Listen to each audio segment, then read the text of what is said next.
बस 5 साल और फिर ग्रीन हाइड्रोजन का बहुत बड़ा खिलाड़ी बन जाएगा भारत। दुनिया भर की इतनी जरूरत करेगा पूरी।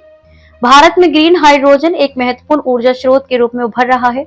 राष्ट्रीय ग्रीन हाइड्रोजन मिशन के तहत सरकार 2030 तक 5 मिलियन टन ग्रीन हाइड्रोजन उत्पादन का लक्ष्य रखे हुए है, जिससे लगभग 8 लाख करोड़ रुपए का निवेश होने की उम्मीद है। ये पहल न केवल ऊर्जा आत्मनिर्भरता में मदद करेगी, बल्कि रोजगार के अवसर भी पैदा करेगी। बिजली और नवीन एवं नवीकरणीय ऊर्जा राज्य मंत्री श्रीपद नाइक ने मंगलवार को भारत के ग्रीन हाइड्रोजन प्रोडक्शन पर बड़ा अपडेट दिया।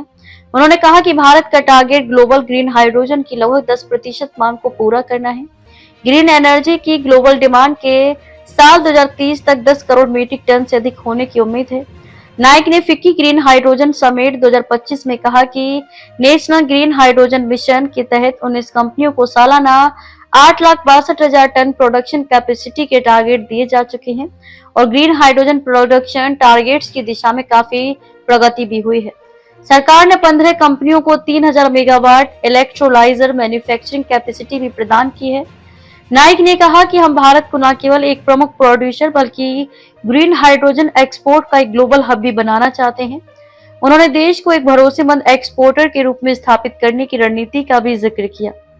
साल 2030 तक नेशनल ग्रीन हाइड्रोजन मिशन का लक्ष्य देश में लगभग 125 गीगावाट की रिन्यूएबल ग्रीन एनर्जी कैपेसिटी के साथ सालाना कम से कम 5 million metric ton MMT green hydrogen production capacity develop करना है। वहीं कुल 8 लाख करोड़ रुपए से अधिक का निवेश और 6 लाख लोगों को नौकरी देने का भी लक्ष्य है। नेशनल ग्रीन हाइड्रोजन मिशन के तहत ग्रीन हाइड्रोजन का प्रोडक्शन बढ़ेगा तो उससे जीवाश्म ईंधन के आयात में 1 लाख करोड़ रुपए से अधिक की कमी आने की उम्मीद है। साथ ही सालाना ग्रीन हाउस गैस उत्सर्जन में लगभग 50 एमएमटी की कमी आएगी।